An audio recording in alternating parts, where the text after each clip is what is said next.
So Sydney. Yeah. So what did you think? You weren't there, so I'm wondering your thoughts. I know you listened to the interview, so. I did. Yeah, not in the room, but definitely long time listener, first time caller. I no, I mean, I think one of the things the story that I loved of the interview as a whole was like when her boss found out and the way that her boss found out, right? This idea of like, Yeah. because we as content creators in our own form, I definitely have had conversations with this, especially as we transition from being unemployed and searching to employed by other employers than these, but these as well.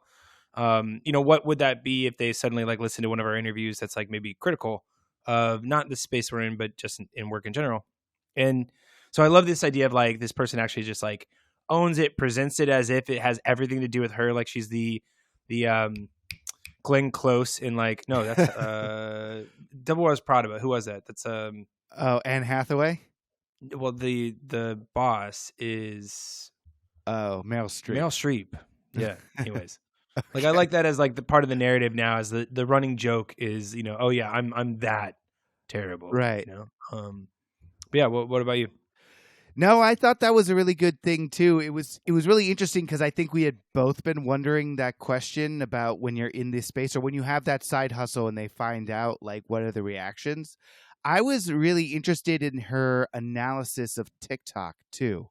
And just like of the platform and how she got into it. She talked about like, analyzing the algorithm and talking about what like staying on brand for her and what she wanted to do.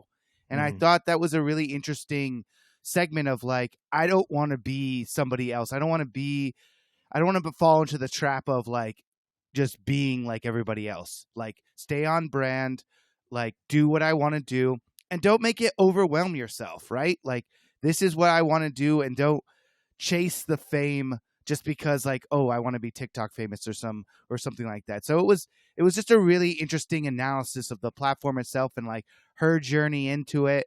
I really found it fascinating. And as opposed to our former comedian, she also said that she was a failed comedian, which she's not.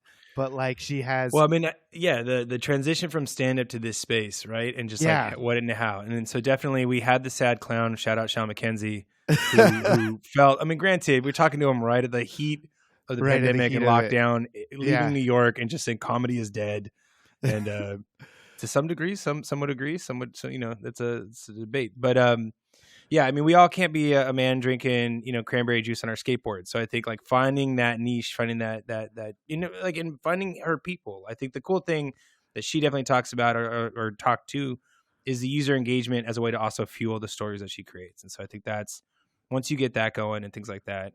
So if y'all haven't checked out her feed, definitely go. Yeah. If you're needing a little bit of levity in your work day or work challenge, she's got a clip for you to definitely like bring some light and laughter. Yeah, and if you're a content creator on TikTok or anywhere else, it's some great advice. And we hope that you all love the interview. And until the next time, we'll be working for you. Ciao, yo.